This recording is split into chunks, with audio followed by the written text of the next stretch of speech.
Mm, Tenemos que sacar, ahí está. Bien. Bueno. Em,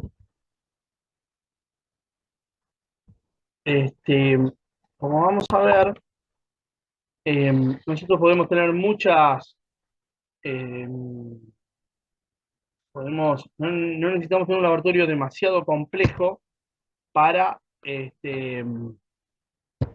como es, que nos ayuden en el diagnóstico. A forma de introducción, el laboratorio en reumatología no hace diagnóstico. Como la mayoría de los casos, es un ayudante que nos auxilia cuando se lo interpreta dentro de un contexto clínico. De la misma manera, un estudio mal pedido este, puede confundir más que ayudar, es decir, nos puede embarrar la cancha. Lo mismo sucede con las imágenes. O sea que todo lo que nosotros solicitemos, como en toda medicina clínica, debe estar guiada por nuestra sospecha diagnóstica. Entonces, el laboratorio en reumatología debe estar basado en ciertos parámetros que cuando pedir deben estar condicionados por el diagnóstico presuntivo, por la impresión clínica que surge del interrogatorio y el examen físico. ¿Mm? Una prueba de laboratorio en reumatología raramente hace diagnóstico y no hay que pedir estudios sin sustento o por las dudas porque después en muchas veces no sabemos cómo interpretar los resultados. Ya esto por ahí lo van a ver más adelante, no existe el reumatograma o colagenograma. ¿Eh? El reumatograma o colagenograma son un montón de, digamos, de análisis de laboratorio, anticuerpos, que nos ayudan en el diagnóstico de un montón de patologías reumatológicas. Por lo tanto, no existe que alguien le digan pedir un reumatograma o un colagenograma. Eh, Como vemos acá, este pedido, pedir, solicitar un colagenograma, solamente muestra la relativa confusión de quien los pide. En la mayoría de las enfermedades reumáticas no se conoce la causa, por eso los exámenes de laboratorio tienen que ser utilizados con cautela, y las pruebas que nosotros realizamos, sobre todo de anticuerpos, tenemos falsos positivos y negativos. La mayoría de las pruebas no hacen, no, ni descartan diagnósticos, son auxiliares. Entonces, acá podemos ver en esta imagen que cuanto más alto el punto de corte, esto a nosotros nos incrementa la especificidad, pero nos baja la sensibilidad. ¿Eh? Por lo cual, digamos, este, al aumentar la especificidad, hay menos falsos negativos, falsos positivos, pero hay más falsos negativos. O sea, cuanto más específico un laboratorio, este, menos falsos positivos, pero más falsos negativos. Es decir, va a haber gente con la enfermedad que va a quedar afuera. Nosotros podemos tener conclusiones o sospechar patología reumatológica, como ustedes saben, muchas de estas enfermedades son sistémicas, solamente con análisis común. El hemograma nos sirve para evaluar enfermedades inflamatorias. A nivel de la serie roja, lo más común es la anemia crónica, normocítica, normocrómica, que también nos sirve para evaluar actividad, sobre todo en la artritis reumatoidea, pero la podemos ver también en lupus y en polimialgia reumática, en espondiloartropatía, en la mayoría de las enfermedades sistémicas. La anemia puede ser mixta también, esto está dado por la utilización de antiinflamatorios o corticoides, lo que nos puede dar gastritis, por lo tanto, tener una anemia ferropénica.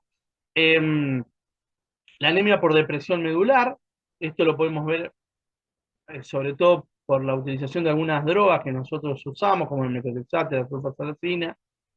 La anemia hemolítica autoinmune en el lupus, si bien es característica, es infrecuente. La anemia más común en el lupus es la anemia de enfermedades crónicas.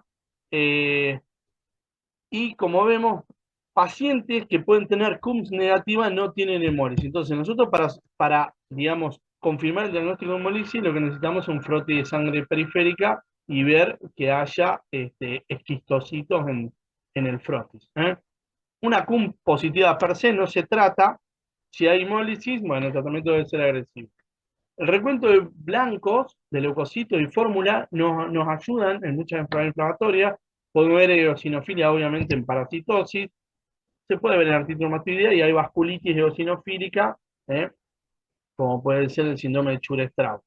Leucopenia, neutropenia, lo podemos ver en el síndrome de Felty, que da leucopenia, esplenomegalia y úlceras, pero puede ser también causado por efectos de medicaciones, por ejemplo, metotrexato o leflunomida. Leucopenia y linfopenia lo vemos en el lupus, eso nos habla de actividad. La leucocitosis eh, puede sugerir infección, en realidad siempre hay que descartar primero la infección, sobre todo en pacientes lúpicos. La ponemos en artritis séptica y hay que recordar que también los corticoides pueden dar una leucocitosis leve. Las plaquetas, podemos ver trombocitosis como manifestación de actividad de la enfermedad, podemos ver plaquetopenia autoinmune como se ve en el lupus. El eritro a nosotros también nos sirve para evaluar actividad. Hay que recordar que el eritro es un análisis de laboratorio extremadamente inespecífico. Hay un montón de enfermedades que pueden dar elevación del eritro, pero es un laboratorio simple de realizar y que está disponible en la mayoría de los lugares. La PCR hay que solicitarla cuantificada. ¿Mm? También nos ayuda, sobre todo, si podemos pedir PCR cuantificada y eritro. Hay pacientes que tienen eritro normal y PCR elevada o al revés. Eh, bueno, por eso siempre hay que solicitarlo cuantificado. El ASTO, ¿eh? Nosotros no pedimos más ASTO.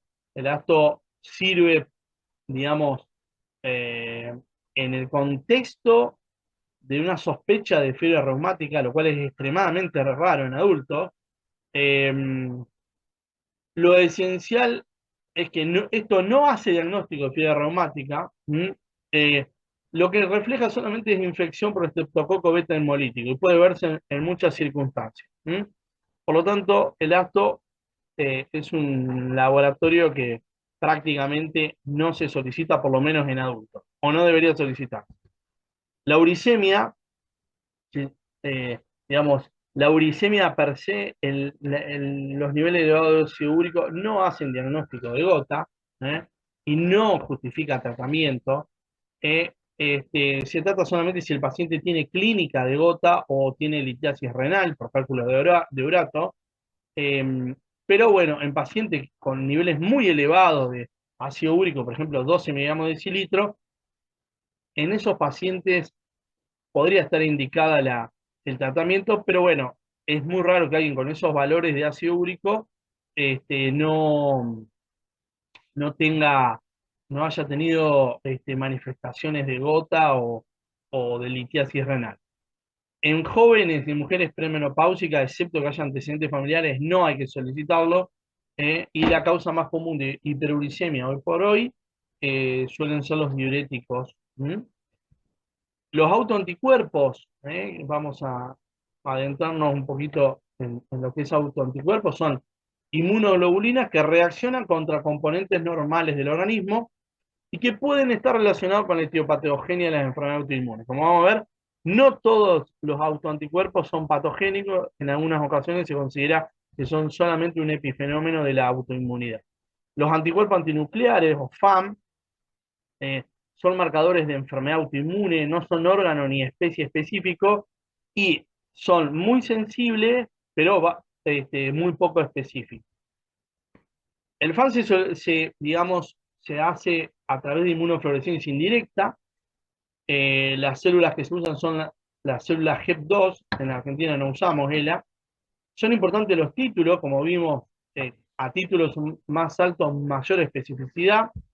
Y en realidad los títulos por encima de 1 en 80, sobre todo, o 1 en 100, comienzan a tener relevancia clínica. Pero como vamos a ver, incluso valores bastante más elevados que esto pueden verse en gente sana.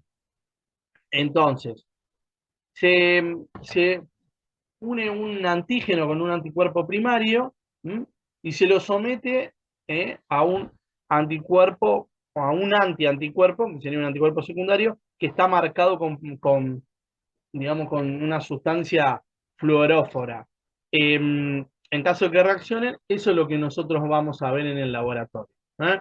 Acá es lo mismo, el suelo del paciente más sustrato antigénico, se unen, se somete a un anticuerpo marcado y en caso de haber reacción, nosotros podemos ver la fluorescencia en un microscopio de fluorescencia. Por inmunofluorescencia indirecta, vemos imágenes que pueden corresponder a la presencia de diferentes anticuerpos. El FAN es como el padre de los anticuerpos y de acuerdo a la imagen, nosotros vamos a sospechar que debajo de eso va a haber otros anticuerpos que deberemos solicitar, pero que generalmente se hacen por ELISA. ¿Mm? Las imágenes de fluorescencia no son específicas. El anticuerpo no indica actividad de la enfermedad, el FAN no indica actividad de la enfermedad, esto es importante este, destacarlo. Un test positivo no implica la presencia de patología, las células LE no se utilizan más y como todo la interpretación debe hacerse dentro del contexto clínico. Las imágenes o patrones, nosotros cuando pedimos un FAN debemos pedir FAN o anticuerpo antinuclear por HEP2, que es el sustrato antigénico, y que nos informen patrón y título. ¿Eh? Entonces, las imágenes o patrones que nos van, las más comunes son el patrón homogéneo, se observa generalmente cuando hay anticuerpos anti-histona o anti-DNA, el patrón moteado, cuando hay anticuerpos antinucleares, antígenos antinucleares extraíbles, como el anti-RO, el anti-SM, el anti-LA y el anti-URNP, patrón nucleolar, cuando hay proteínas nucleolares, periférico, se ve con anti-DNA y antimembrana nuclear, y patrones centromérico y citoplasmático. Es decir, en el patrón citoplasmático, como es, el núcleo no se tiñe. ¿Eh? Así vemos el primero es un homogéneo, el núcleo está todo teñido. Después tenemos un moteado que se ve como una imagen en cielo estrellado. Tenemos el periférico y el nucleolar. ¿Eh? Esos son los núcleos que están teñidos. En caso de que yo, esta célula, no viera lo verde del núcleo y viera verde alrededor de lo que está negro, que es el citoplasma, bueno, hay un par de anticuerpos como son y el RO y el LA que pueden dar tanto tinción nuclear como tinción citoplasmática. Entonces, esto es lo mismo, los patrones de anticuerpos y con qué se suelen relacionar. ¿Eh? Anti-DNA, lupus, homogéneo, AR y LES, sobre todo lupus, el moteado lupus, síndrome de Sjögren, eh, miopatías inflamatorias, esclerodermia, el anticentrómero, que eso se ve en la esclerodermia sistémica limitada o denominada antes CRES, y el patrón nuclear que lo podemos ver en lupus, pero sobre todo en esclerodermia sistémica difusa. Entonces, nosotros solicitamos FAN o ANA, puede ser negativo o positivo. En caso de ser positivo, las imágenes que podemos tener son periférico, homogéneo, moteado, centromérico y nucleolar. ¿Eh? Periférico, anti-DNA, que está relacionado con el lupus, lo mismo que el homogéneo.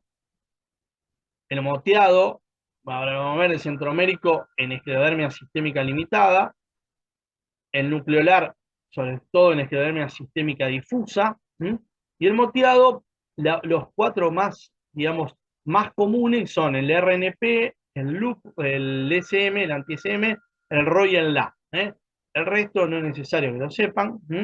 El anticuerpo anti-RNP lo podemos ver en lupus, enfermedad mixta del tejido conectivo, infrecuentemente en esclerodermia o en AR. El anti-SM es característico del LED, el anti-RO y el anti-LA tanto en lupus como en Sjögren, y el anti-esclero 70 es marcado, o anti-topoisomerasa 1, se denomina, es lo mismo. Nosotros lo podemos ver en esclerodermia sistémica difusa. El anti-Jo1 se ve sobre todo en lo que se denomina anticuerpo antisintetasa, que es una forma de miopatía inflamatoria, ¿eh? Y podemos tener una imagen moteado inespecífico. El anti-DNA, este anticuerpo sí se ha visto que es patogénico, se ve en el 40 al 75% de los lupus, suele ser criterio de clasificación, y este se asocia a compromiso renal. En este caso, sí podemos ver, digamos, la- el título del anticuerpo a nosotros nos permite, digamos, sospechar que puede haber una reactivación, sobre todo a nivel renal. No vamos a tratar el anticuerpo, nosotros no tratamos el anticuerpo, tratamos la clínica, pero a ese paciente que subió los niveles de anti-DNA, lo que debemos hacer es controlarlo más de cerca, más frecuentemente. El anti-SM se ve, el lupus tiene 99% de especificidad para LES, se ve, pero fíjense, es muy específico, pero es poco sensible, lo vemos solamente en un cuarto de los pacientes. Es criterio de clasificación y se suele asociar a manifestaciones neurológicas, renales, pericárdicas y pulmonares.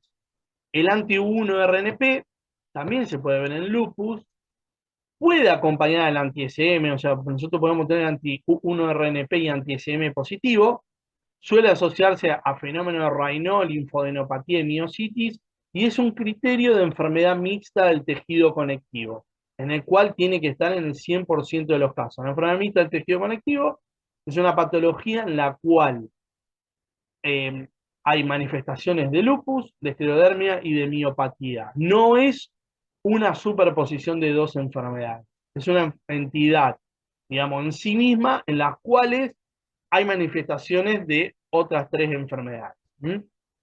El anti-RO y el anti-LA se observan en el síndrome de Sjögren, ¿eh? Casi en un 95% el RO y en un 90% el anti-LA.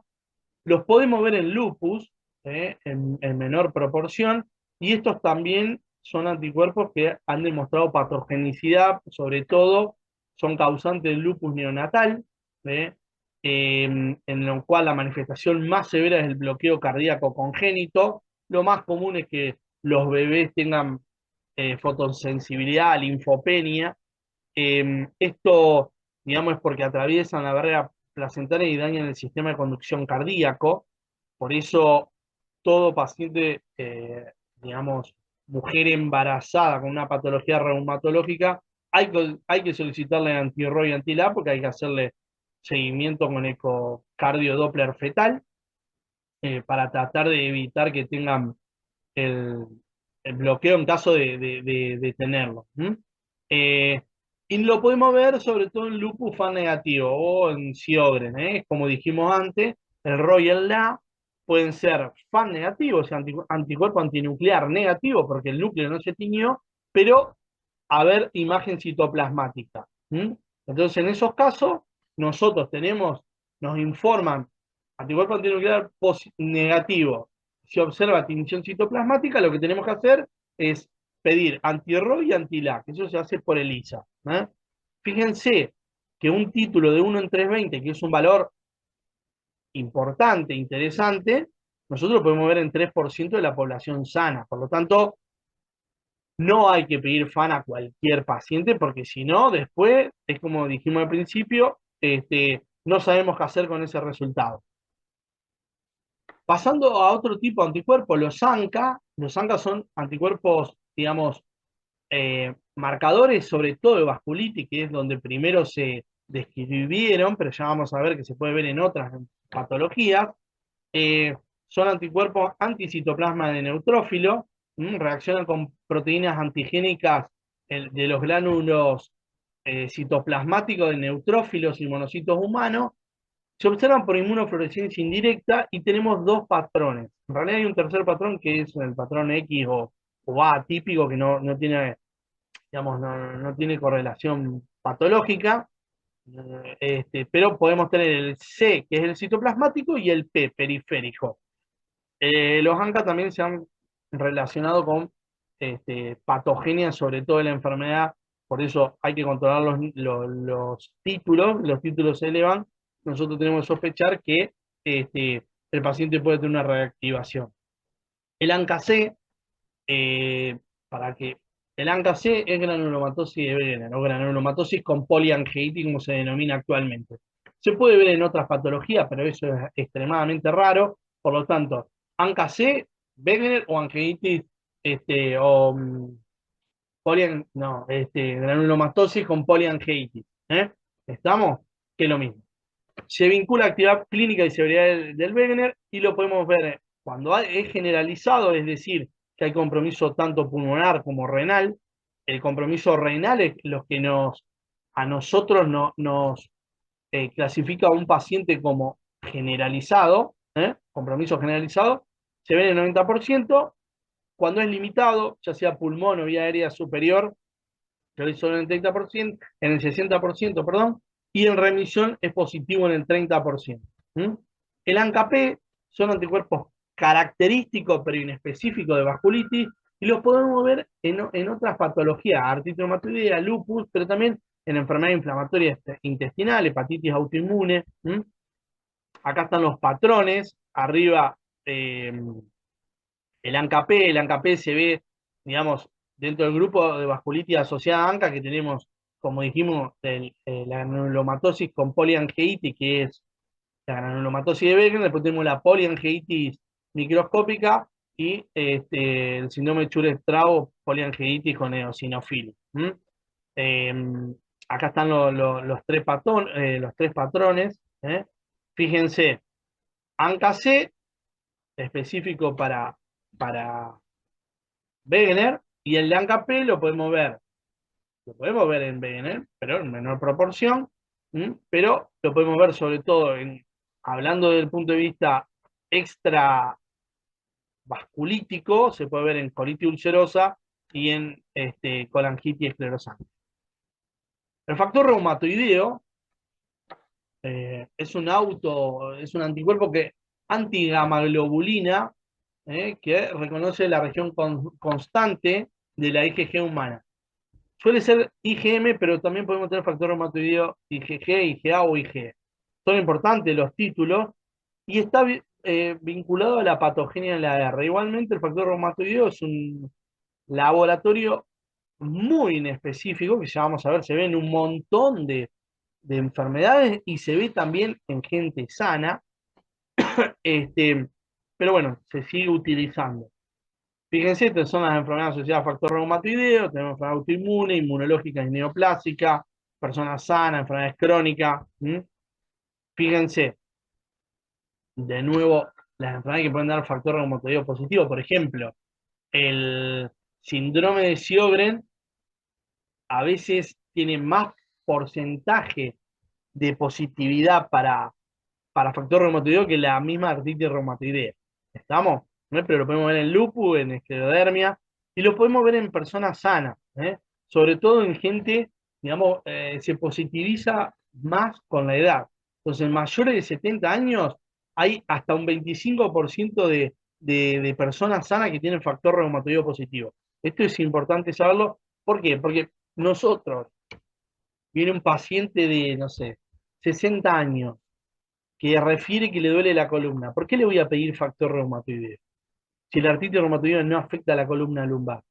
Esto se ve todos los días. Entonces, ese paciente empieza a dar vuelta con miedo, con el temor de que tiene artritis o que tiene reuma, y en realidad tiene una lumbalgia que no tiene nada que ver y tiene un factor reumatoideo positivo, porque, digamos, se ve en un porcentaje importante de la gente sana.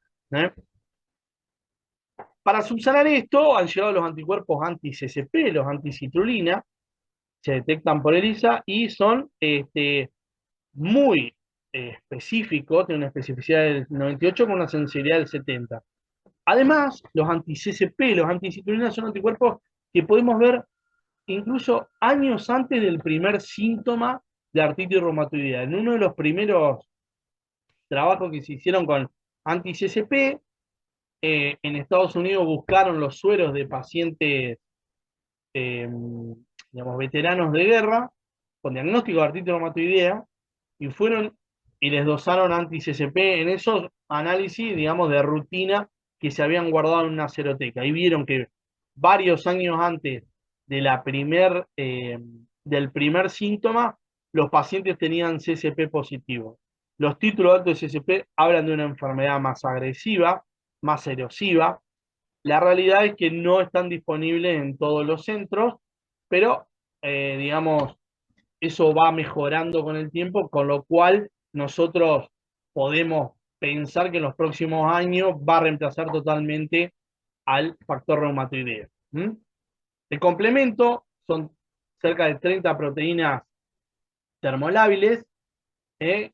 Nosotros podemos activarla por la vía clásica o alternativa. Lo que nos dosamos normalmente son C3 y C4. La vía clásica disminuye C3 y C4 y la vía alternativa disminuye el C3 con C4 normal. Estas son las vías, para que después si quieren lo revisen.